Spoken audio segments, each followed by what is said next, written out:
Queridos hermanos y apreciadas hermanas, en el nombre de nuestro Señor Jesucristo, vamos a reflexionar conjuntamente acerca de la lección número 32, que lleva como título La perseverancia de los santos. Repito, lección número 32, cuyo título es La perseverancia de los santos. Recuerden, mis hermanos, que esta es una clase de escuela dominical para la Iglesia Nacional Presbiteriana San Pablo y tenemos el gozo de poder compartirlo con otros hermanos que se interesen en conocer la perspectiva teológica de la Iglesia Nacional Presbiteriana. La escuela dominical Esdras, cuya directora es nuestra hermana Eunice Cañas, le mandamos un saludo muy cordial y vamos a dar inicio a la lección número 32. Vamos a decirlo con convicción. Lucas 24:45. Señor, abre mi entendimiento para comprender las sagradas escrituras. Ahora vamos a decirlo con certidumbre. Hechos 16:14. Dios, abre mi corazón para estar atento a tu palabra. Y vamos a decirlo con plena seguridad. Hebreos 4:2. Dios, aquí está mi fe para acompañar el mensaje de tu palabra y que la enseñanza que vas a darme en esta hora me sea altamente provechosa en el nombre de Cristo Jesús. Amén. Y como solemos hacerlo, hermanos, compartimos ahora nuestra pantalla. Y ahora nos hacemos un poquito grandes y nos colocamos de este lado. La lección 32, que lleva como título La perseverancia de los santos, es ya la quinta lección de lo que podríamos considerar o que debemos considerar como las doctrinas de la gracia, que si recordamos es la depravación total, la número 1, que nos habla de la condición del hombre lejos de Dios en su naturaleza caída, inclinada absolutamente al pecado y que no tiene en su mente ningún pensamiento acerca de Dios. La conocimos como inhabilitación total o depravación total. Luego vimos la elección incondicional. Dios elige por el puro afecto de su voluntad sin mirar nada meritorio en el hombre, porque Dios nos elige por su amor, por su gracia y por su misericordia. En tercer término, vimos la expiación limitada, que tiene que ver con los mismos límites que a través de la historia del desarrollo y el estudio de la salvación en toda la Biblia, Dios mismo ha puesto más bien los límites en cuanto a salvar a los seres humanos. Él mismo elige a unos para salvación y los que no son elegidos son determinados para la condenación. En cuarto lugar, la semana pasada, en la lección número 31, vimos la gracia eficaz. También se conoce como la gracia irresistible.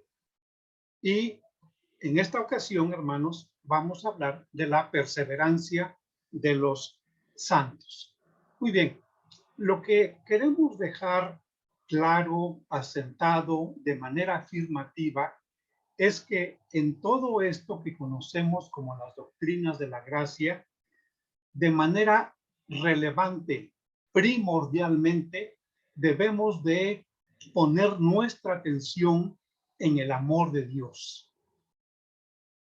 No es que Dios no ame a todo el ser humano, sí, pero aún dentro de este amor sublime, misterioso inclusive, pero no por eso no deja de ser magnífico y supremo y soberano el amor de Dios, en donde, tal y como dice la palabra de Dios, que los que no creen en el Señor ya son condenados. ¿Condenados para qué? Para la perdición eterna, para vivir totalmente alejados de Dios. Bueno, todo eso, aunque suene al oído humano muy drástico, muy desagradable, pero todo esto tiene como centro el amor de Dios. Y otro asunto que debe quedar muy claro es precisamente la regeneración del creyente, que nosotros debemos acordarnos muy bien, hermanos, y debemos tener muy bien presente lo que es la regeneración. En Juan capítulo 3 lo leemos y lo entendemos como el nuevo nacimiento, tal y como está indicado en el mismo Evangelio de Juan, en el capítulo 1, versículo 12, mas a todos los que le recibieron, a los que creen en su nombre, les dio potestad o poder de ser hechos hijos de Dios. Entonces, el nuevo nacimiento deja atrás el primer nacimiento o el nacimiento anterior, en el cual fuimos concebidos por nuestros padres humanos. Nacimos de carne y de sangre. Y al igual que en ese nacimiento, nuestros padres terrenales nos transmitieron lo que ellos recibieron en cuanto a la naturaleza caída, naturaleza pecaminosa, que viene desde el primer hombre, Adán, que por su desobediencia y por su pecado trajeron la maldición sobre su descendencia misma, sobre el ser humano. Pero la regeneración, ya tal y como debemos entenderla como el nuevo nacimiento, hermanos, no solamente oigamos y no preguntemos o nosotros mismos no nos hagamos el cuestionamiento de qué cosa es en términos amplios y un poco más en análisis, qué cosa es el nuevo nacimiento o qué es la regeneración del creyente. Porque acuérdense ustedes, hermanos, que empezamos diciendo que el llamado eficaz de los pecadores empieza con esa luz que ilumina el entendimiento. Bueno, en el nuevo nacimiento somos, como lo dice la palabra de Dios, nuevas criaturas. De modo que si alguno está en Cristo, nueva criatura es. Las cosas viejas pasaron y ahora son todas hechas nuevas. Entonces, tu mente, hermano, tu corazón, tu alma son hechas nuevas. Es decir, la regeneración tiene que ver con dejar atrás lo viejo y nosotros, como ahora hijos de Dios, tenemos una vida espiritual. Sí, seguimos conservando la vida física, pero ya no tenemos que aceptar el señorío del pecado sobre nosotros. Nosotros ya no estamos sujetos a los deseos de la carne, a los deseos de los ojos, a la vanagloria de la vida. No, ahora tenemos un poder que es el Espíritu Santo. ¿Por qué? Porque es el poder que le va a dar continuidad a esa iluminación de la mente para que nosotros podamos arrepentirnos de nuestros pecados, que ya dijimos que eso es don de Dios porque somos movidos o llevados o guiados más bien, somos guiados al arrepentimiento por la benignidad de Dios.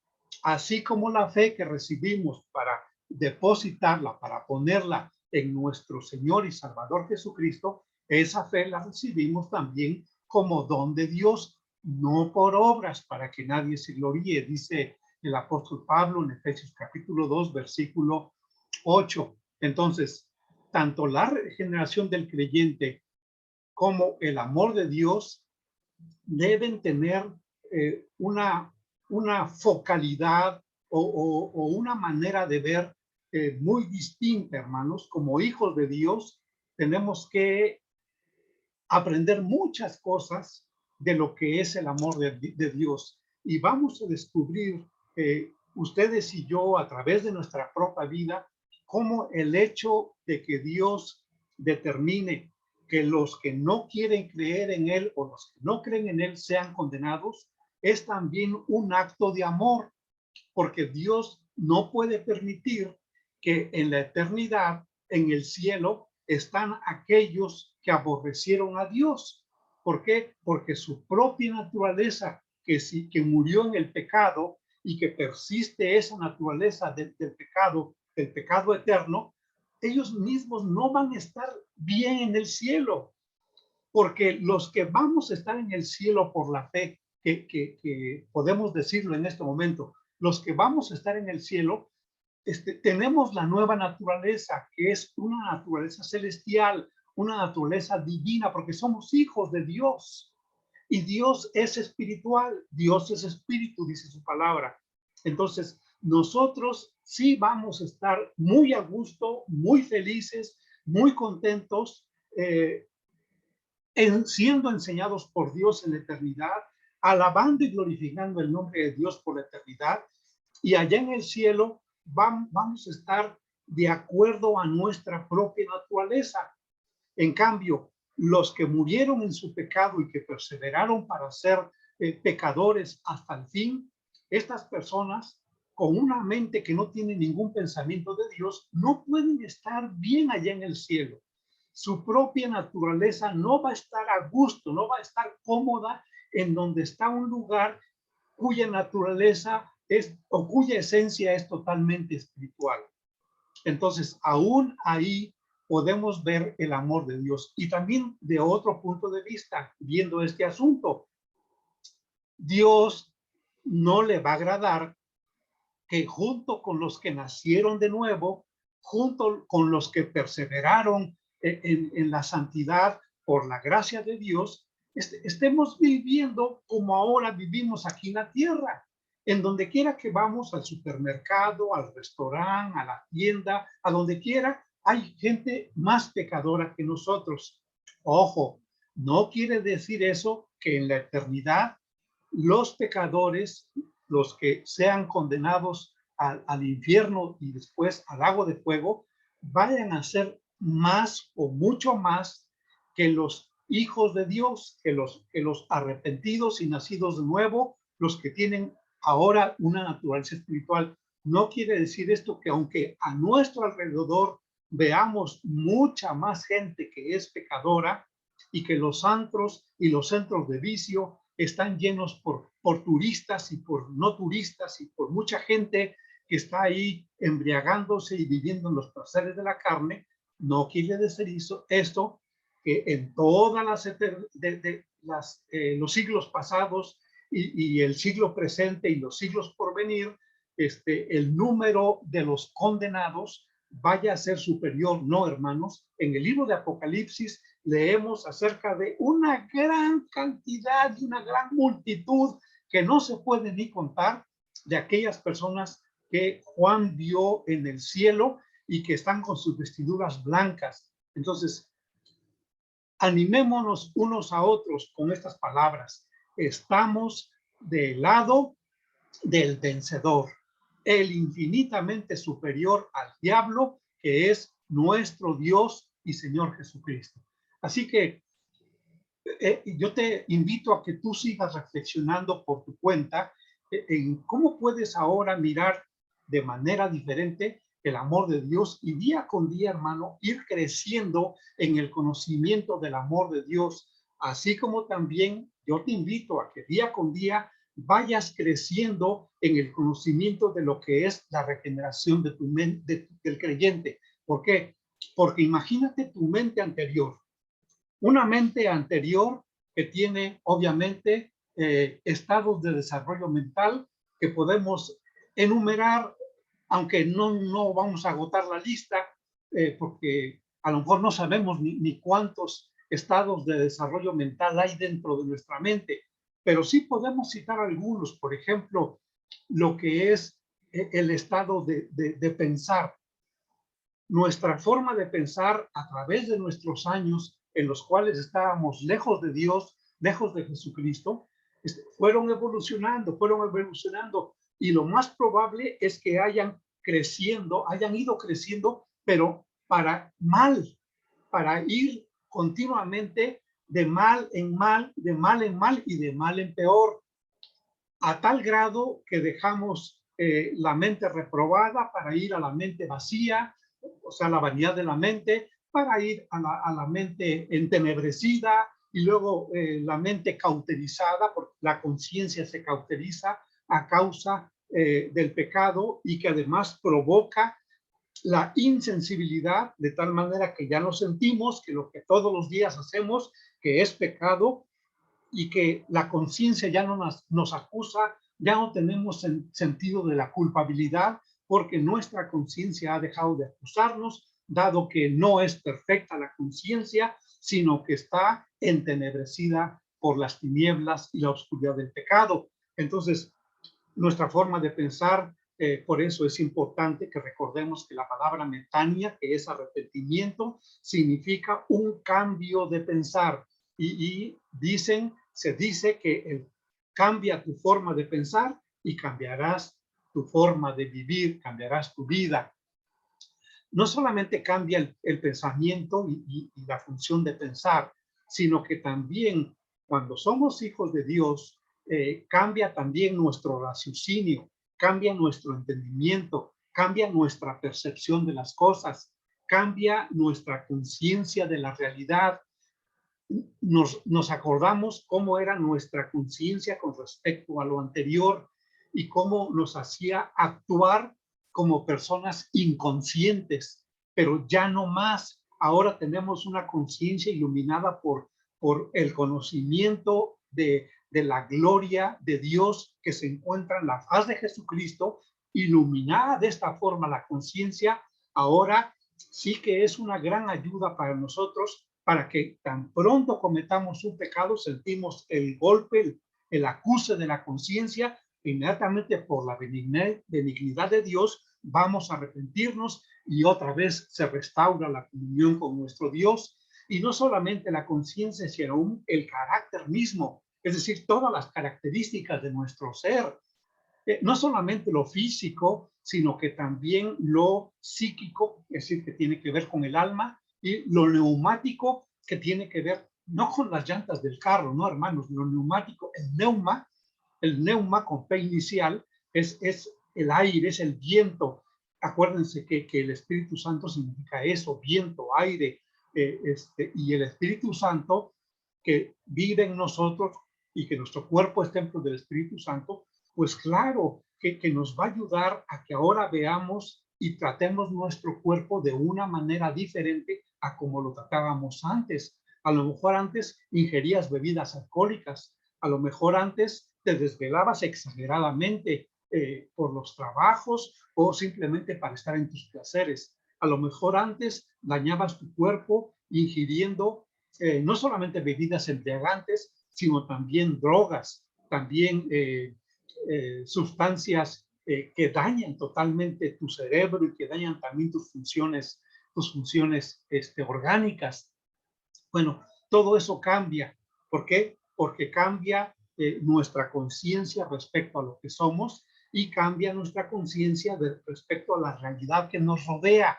Es decir, en lugar de odiar a nuestro prójimo, sabiendo que su vida está encaminada hacia la condenación, entonces le amamos y le amamos para poder hablarle del mensaje de la palabra de Dios, hablarle del amor de Jesucristo y mostrarle el camino de la salvación para que pueda recibir el perdón de sus pecados.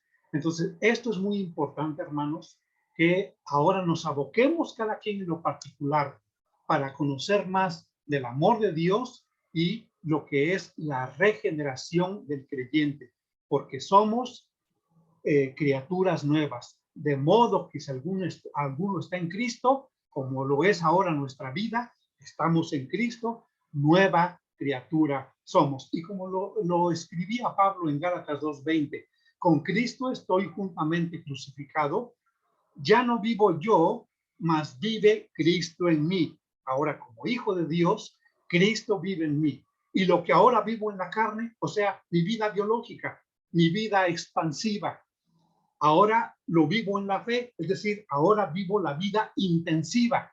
Ajá, vivo la vida que tiene que ver con el Espíritu Santo. Lo vivo en la fe del Hijo de Dios, el cual me amó y se entregó a sí mismo por mí. Esta era la forma de expresar de Pablo de cómo había sido él crucificado juntamente con Cristo, y cuando Cristo murió, dice Pablo, yo también morí al pecado, y cuando Cristo resucitó, dice Pablo, yo también resucité en Cristo Jesús. Este es el nuevo nacimiento, esta es la resurrección, este es lo que nos da la esperanza bienaventurada de que un día nuestro cuerpo mortal va a ser vestido de inmortalidad, nuestro cuerpo corruptible va a ser vestido de incorrupción, y nosotros, todo esto va a ser transformado para que seamos semejantes a Jesucristo y a la gloria de Dios en Jesucristo.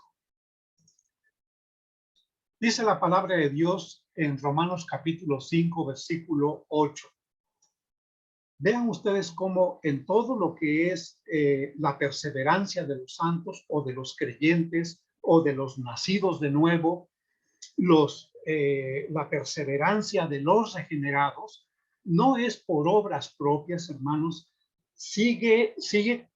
continúa en nosotros la gracia de Dios para que nosotros podamos vivir con el poder de Dios y del Espíritu Santo y la transformación de la palabra de Dios, podamos vivir la vida de santidad que el apóstol Pedro dice que debemos vivir. Como aquel que os llamó es santo, dice Pedro, sed también vosotros santos en toda vuestra manera de vivir. Es decir, apartados del pecado, hermanos. Santos, apartados de los hábitos y las conductas de la vida anterior, totalmente ya apartados de esa forma de vida antigua que nos llevaba hacia la condenación, pero que ahora que tenemos a Cristo en nuestro corazón y que lo que vivimos en la carne lo vivimos en la fe del Hijo de Dios, entonces ahora nosotros, dice la palabra de Dios, que nosotros estamos viviendo la vida de santidad. Dice entonces el texto de Romanos 5:8, mas Dios muestra su amor para con nosotros, en que siendo aún pecadores, Cristo murió por nosotros. Pues mucho más, estando ya justificados en su sangre, por él seremos salvos de la ira, porque si siendo enemigos fuimos reconciliados con Dios por la muerte de su Hijo, mucho más, estando reconciliados, seremos salvos por su vida. Romanos 5, del 8 al 10. Hermanos, si solamente existiera este texto en el Nuevo Testamento para indicarnos la seguridad de nuestra salvación, hermanos, que no depende de nuestras fuerzas, que no depende de nuestras obras, que no depende de nuestros méritos, que no depende de nuestras buenas obras, sino que nuestra perseverancia en la santidad y nuestra perseverancia en la salvación depende solo y exclusivamente del poder de Dios. ¿Y quién puede menoscabar o disminuir el poder de Dios? Si Él, cuando éramos sus enemigos, cuando éramos pecadores, que no queríamos saber nada de Dios, pero por su gracia y su misericordia el Espíritu Santo nos iluminó para llamarnos eficazmente a que tuviéramos la vida que Jesucristo ofrece, que Dios ofrece. Nosotros estando pues muertos en pecado, nosotros viviendo en la cautividad del pecado, dice que Cristo murió por nosotros, estando nosotros en el pecado de la carne. Pues mucho más ahora que ya estamos justificados por la sangre de Jesucristo, mucho más ahora que ya no somos enemigos de Dios, porque ya fuimos reconciliados con Dios, no por mis méritos, no por mi inteligencia, mi sabiduría, sino por la muerte del Hijo de Dios, mi Señor Jesucristo, somos reconciliados. Entonces, si antes no rehuyó el Señor darme el don de su gracia para poder ser salvo, mucho menos ahora que ya soy salvo y que ya soy reconciliado y que ya no soy enemigo de Dios, mucho menos ahora va a negarme la gracia para continuar viviendo mi vida de salvación hasta el momento en que seamos todos glorificados y que estemos con Dios en el cielo y que nadie va a disfrutar nada de todo lo que Dios tiene preparado para los hijos de Dios en el cielo, para todo el cuerpo de Cristo, sino hasta que todo el cuerpo de Cristo esté en el cielo completo y no falte nadie absolutamente. Cuando Jesucristo nos presente ante Dios y diga, Padre, aquí están los que me diste, ninguno se perdió, sino el hijo de perdición para que la escritura se cumpliese. Entonces es cuando podremos todos, como cuerpo de Jesucristo, disfrutar plenamente lo que Dios tiene para nosotros allá en el cielo. Pero sobre todo, hermanos, que vamos a estar con Jesucristo, porque Él es la cabeza del cuerpo, que es la iglesia. Y entonces, de esa manera, imagínense, vamos a pasar de admiración en admiración, porque el admirable nunca va a dejar de ser admirable. Jesucristo nunca va a dejar de ser nuestro consejero. Jesucristo nunca va a dejar de ser el soberano Dios que tiene la autoridad sobre sus hombros, que ahí lleva su soberanía y nunca va a dejar de ser él eso. Nosotros vamos a ser hijos de Dios eternamente. Entonces, si antes pues que éramos enemigos, ¿cómo es que ahora que somos salvos y que Dios mostró su amor para con nosotros, en que siendo aún pecadores Cristo murió por nosotros? ¿Cómo es que alguien osa pensar siquiera que puede perder la salvación? Cuando la salvación no depende de ningún esfuerzo humano y no depende de ninguna obra humana. Por lo tanto, esa salvación está firme y segura en las manos de nuestro Señor Jesucristo. Dice, las ovejas que el Padre me dio están aquí en mi mano y nadie las podrá arrebatar. Claro, si ustedes me dicen de algún texto en la Biblia en donde Dios cambia de parecer y me retira su gracia y otra vez me sujeta a la justificación mediante las obras de la ley, si ustedes me dan un texto en la Biblia que me diga de esa manera, entonces yo sí puedo estar a partir de este momento en riesgo de que puedo perder mi salvación. Pero si no leen ustedes ninguna frase parecida a lo que yo dije en toda la Sagrada Escritura, entonces, hermanos, aquí está. Dios muestra su amor para con nosotros, en que siendo aún pecadores, Cristo murió por nosotros. Pues mucho más, estando ya justificados en su sangre, por él seremos salvos de la ira. ¿De la ira de quién? ¿Del diablo? No, de la ira de Dios. Y seremos salvos de aquí hasta toda la eternidad, cuando ya seamos glorificados. Y pues el Dios que nos ama, ¿cómo va todavía a mostrar su ira sobre nosotros? Tendría que cambiar de forma de ser nuestro Dios, tendría que cambiar de forma de pensar. Pues a ver, muestren algo parecido y aún así yo les diré que esa Biblia no es la palabra de Dios. Bueno, porque si siendo enemigos fuimos reconciliados con Dios por la muerte de su Hijo, pues mucho más, hermanos, estando reconciliados seremos salvos por su vida, por la vida de nuestro Señor Jesucristo. Romanos capítulo 5, del versículo 8 al 10. Estamos abundando más en datos del amor de Dios. Dice Tito capítulo 3, versículo 5.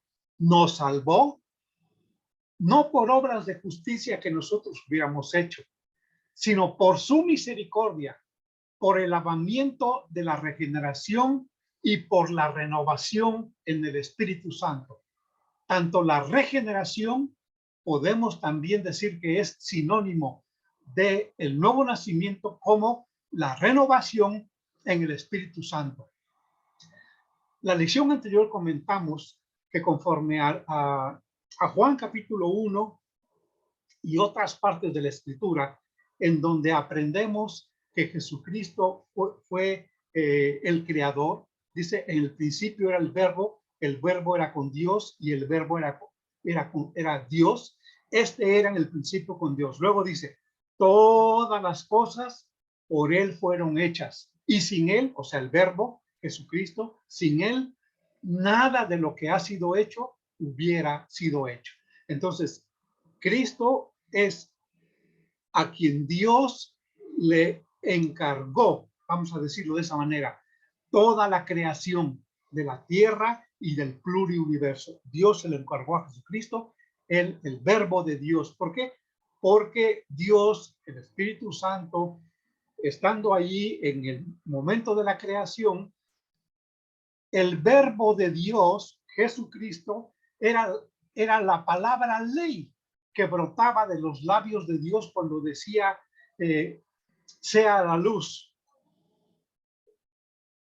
Y fue la luz, dice la palabra de Dios en Génesis capítulo 1, ¿no? Entonces, en el principio creó Dios los cielos y la tierra. Bereshit bara Elohim.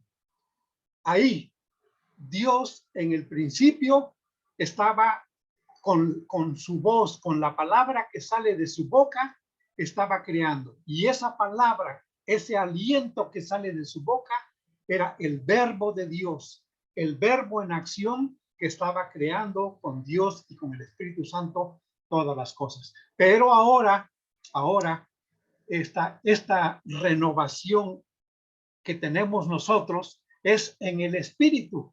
Es decir, ahora Dios pone al Espíritu Santo para que Él nos ilumine y el nuevo nacimiento sea por obra del Espíritu Santo. ¿Por qué? Porque no nacimos, en el nuevo nacimiento, no nacimos de carne y sangre, sino que fuimos engendrados por Dios. Y claro, con el principio vital de la vida, que es el Espíritu Santo de nuestro Dios. Hay un texto en Jeremías muy conocido por muchos hermanos, en Jeremías 31:3, que dice, Jehová se manifestó a mí hace ya mucho tiempo diciendo, con amor eterno te he amado, por tanto te prolongué mi misericordia. Si ustedes y yo entendemos muy bien lo que dice Reina Valera aquí en esta traducción que tenemos de 1960, con amor eterno te he amado. Entonces, hermanos, si nosotros ahora como hijos de Dios podemos decir que en Jesucristo tenemos de Dios ese amor eterno, ¿cómo va Dios a cambiar de parecer para que en algún tiempo de nuestra vida, a pesar de que hayamos cometido algún pecado que ofende a nuestro Padre Dios y que deshonra a nuestro Padre Dios en nosotros, en nuestra actitud o conducta como hijos de Dios, que lo hayamos ofendido, de todos modos, ¿cómo Dios va a apartar de nosotros su amor si dice Jeremías 31:3 que con amor eterno, y yo entiendo por eterno algo que ya no tiene fin? Entonces, con un amor que no tiene fin, con ese amor Dios nos ha amado. Por lo tanto, junto con su amor, Dios prolonga su misericordia para nosotros. Por eso dice Juan 3:16, porque de tal manera amó Dios al mundo que ha dado a su Hijo unigénito para que todo aquel que en él cree no se pierda. Ahí está la salvación segura de que vamos a perseverar en la santidad, la perseveración de los creyentes en esa renovación, en esa salvación.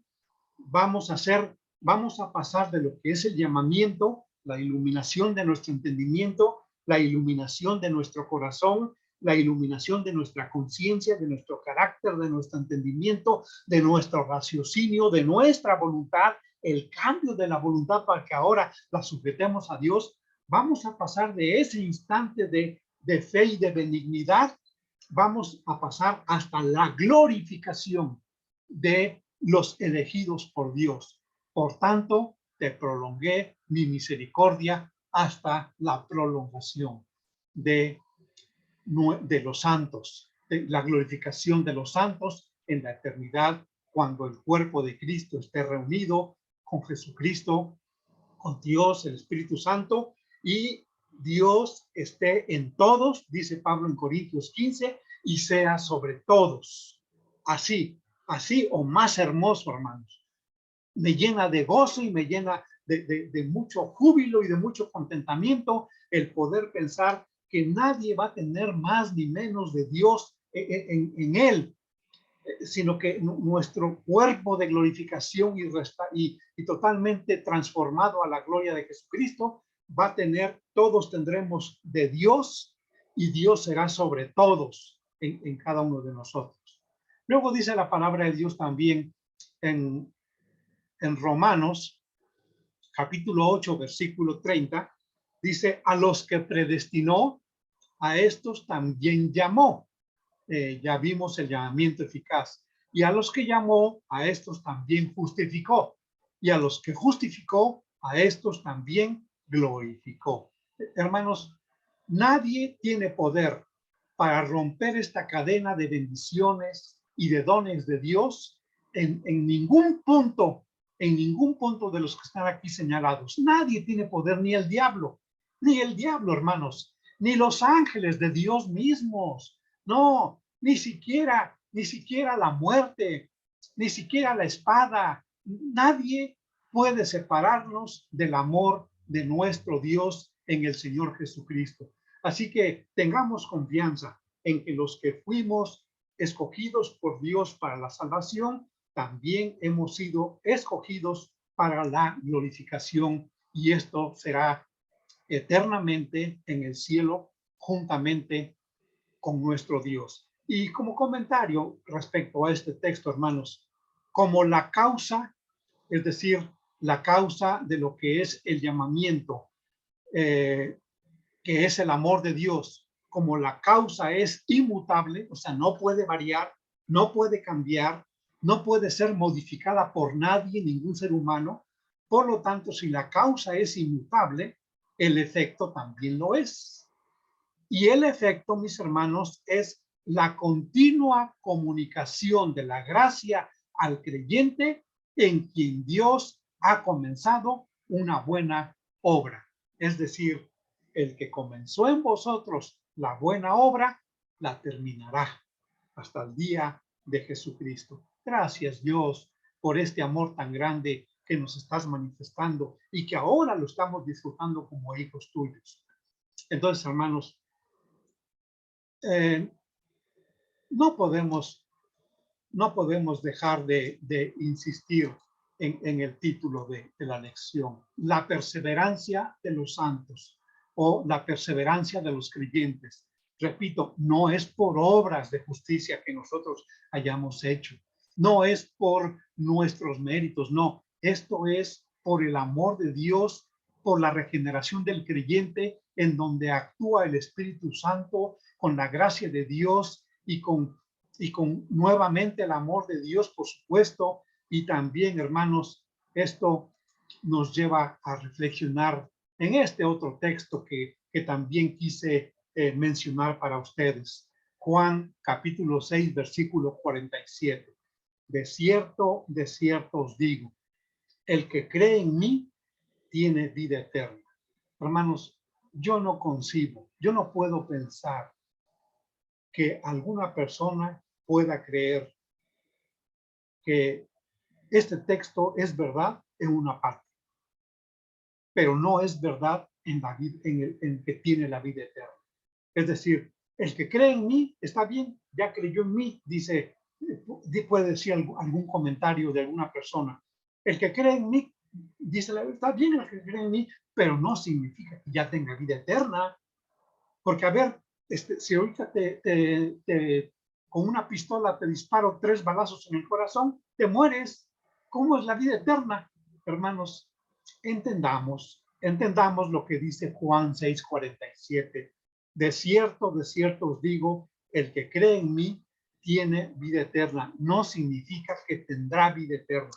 No, significa que hoy, en este momento, los que tenemos la conciencia iluminada por el Espíritu Santo, vivimos con esa iluminación, conscientes de que nosotros, como hijos de Dios, como creyentes en el Hijo de Dios, el Señor Jesucristo, tenemos hoy.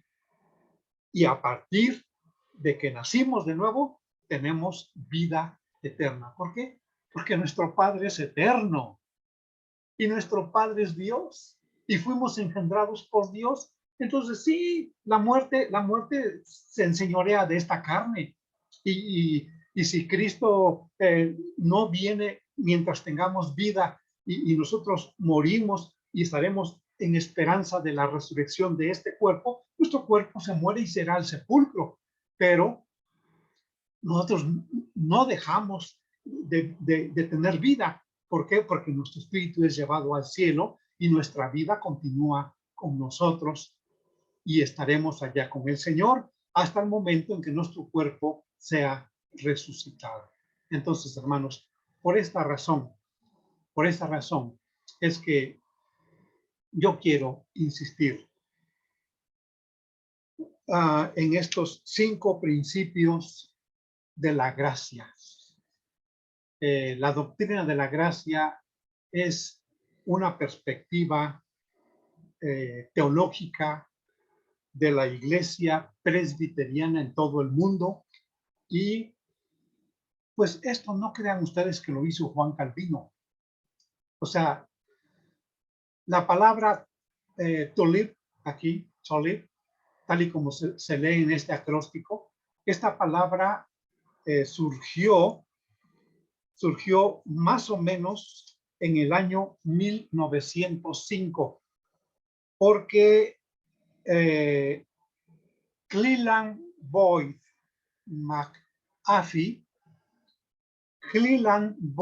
McAfee, un pastor, maestro de Biblia, predicó durante un congreso de pastores allá en Estados Unidos, predicó las doctrinas de la gracia y pues tenemos que decirlo, aunque a muchos no nos gusten los acrósticos, pero tenemos que ver que fue una genialidad.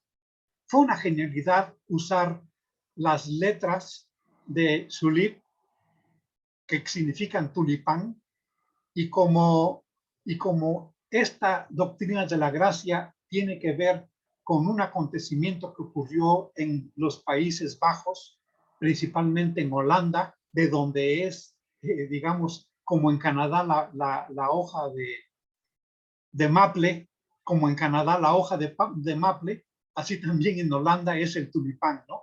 Entonces, tulip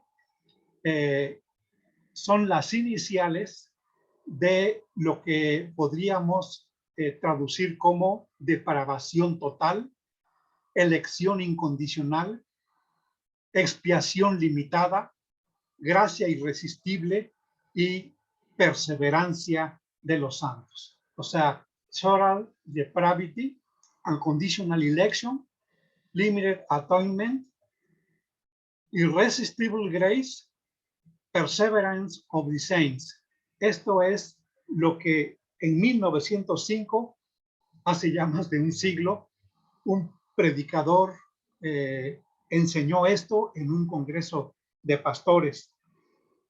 Y entonces, pues, reconocemos que es una gran genialidad. el que haya hecho esto tomando en cuenta el nombre de la flor que es característica de los Países Bajos, sobre todo de Holanda, el tulipán, y que ahora, pues de una forma pedagógica, diríamos, se puede comunicar los 5 principios de la doctrina de la gracia en este acróstico. ¿Por qué surgió esta enseñanza, hermanos, que no la dejó escrita de esa manera en 5 principios Juan Calvino? Por supuesto que la doctrina de Juan Calvino es muchísimo más amplia, no se debe reducir a estos 5 principios, pero este asunto nació porque en el año de 1618, en noviembre de 1618 hasta mayo de 1619, es decir, 6 meses, los seguidores de Jacobo Arminio, el cual ya había muerto, porque él murió en 1609. Fíjense, Jacobo Arminio muere en 1609. Pero en 1618 sus seguidores, conocidos como remonstrantes, porque la palabra remonstrante significa lo que hoy conocemos como protestante, los remonstrantes, seguidores de Jacobo Arminio, quien murió en 1609, repetimos, y que también tenemos que decir, Jacobo Arminio no conoció personalmente a Juan Calvino, porque Jacobo Arminio nació en 1559, es decir, cuando tenía 5 años, de edad, Jacobo Arminio murió. Juan Calvino en 1564. Ahí, en ese año murió Juan Calvino, de modo que Jacobo Arminio tenía 5 años, por lo tanto podemos asegurar que no conoció a Juan Calvino, pero sin embargo, Jacobo Arminio recibió la mayor parte de la enseñanza con respecto a la doctrina de Juan Calvino, la recibió de un discípulo de Juan Calvino que se llamó Teodoro de Beza. Teodoro de Beza fue el maestro de Jacobo Arminio. Ahí conoció Jacobo Arminio bien, entre comillas, la teología de Juan Calvino, porque más adelante fue invitado Jacobo Arminio a contradecir por ahí alguna persona, algún teólogo que estaba hablando mal en contra de la doctrina de Juan Calvino, y fue invitado para debatir con él y contradecirlo o presentar argumentos que defendieran la doctrina de Juan Calvino. Y Jacobo Arminio no pudo defenderlo. Se dio cuenta que él no le entendía la doctrina de Juan Calvino. Se dio cuenta que él no le había entendido a esa doctrina. Y por lo tanto sacó otros principios totalmente diferentes a lo que los seguidores de Juan Calvino le plantean en los 5 principios de la gracia, de la salvación, de la doctrina de la salvación por gracia, aquí en estos puntos que hemos estado viendo. Vamos a decir rápidamente, ¿no? Jacobo Arminio, en su enseñanza posterior, dejó por escrito que Dios predestina para vida eterna a aquellos que crean en su Hijo Jesucristo. Muy diferente, ¿no, hermanos? Dios predestina para vida eterna a aquellos que creerán en el Hijo de Dios, en Jesucristo. Ese es el número 1. El número 2, Jesús murió por todos y por cada uno de los hombres que han nacido, que nacen o que nacerán en la tierra. Número 3, los seres humanos nacen en pecado. Bueno, no, ahí no vemos alguna diferencia, aunque sí la hay cuando ya estudia uno a fondo este punto número 3. Luego, el número 4, una persona puede optar por resistir la gracia y rechazar la gracia. En el número 4. Es decir, no hay tal gracia irresistible, no, sino que una persona puede decirle no a la gracia de Dios y darle la espalda y rechazar a Dios y decir, yo no quiero que tú me salves. A ese grado llegaba el pensamiento de Jacobo Arminio. Y número 5, dice en un escrito de Jacobo Arminio que mediante un examen adicional, cuando la persona ya vive como cristiano, mediante un examen adicional se puede determinar si una persona puede perder la salvación o no. Es decir, los cristianos creemos que la salvación no se pierde, pero él dijo que un examen adicional en la vida de los cristianos puede determinar si pierde o si sigue siendo salvo. En grandes rasgos, hermanos, esto es lo que los remonstrantes, seguidores de Jacobo Arminio, en 1610 promulgaron estas declaraciones, las dieron a conocer y empezaron a revolucionar las creencias teológicas de esa época de 1600, de los principios del siglo XVII, y entonces hubo necesidad de celebrar un sínodo que se celebró, repetimos, de noviembre de 1618 a mayo de 1619, en donde se dejaron asentadas estos 5 principios de la depravación total o inhabilitación del hombre, la elección incondicional, la expiación limitada, la gracia irresistible y la perseverancia de los santos. Es decir, la salvación no se pierde, sino que Dios tiene poder para preservar la salvación en sus hijos hasta que sean glorificados. Hermanos, vamos a terminar, pero quiero dejar de compartir la pantalla con ustedes para decirles que ustedes pueden encontrar en la palabra de Dios muchos textos, en el Evangelio de Juan, en las cartas de Pablo, con respecto a la seguridad que ustedes deben sentir en su corazón y tener la plena confianza de que no perdemos la salvación, hermanos. Si respetamos a los hermanos que creen que pueden perder su salvación, pero una lectura muy iluminada por el entendimiento del Espíritu Santo y, por supuesto, con un buen análisis de la palabra de Dios, con el entendimiento iluminado, hermanos, podemos darnos cuenta de estos textos que citamos y otros tantos más que hay en la Biblia, que claramente nos indican que nadie podrá arrebatarnos del amor de Dios. Nadie podrá separarnos del amor de Dios, como dice Romanos capítulo 8. Y también, como dice Jesucristo en el Evangelio de Juan, que las ovejas que el Padre le dio están en su mano y nadie las arrebatará.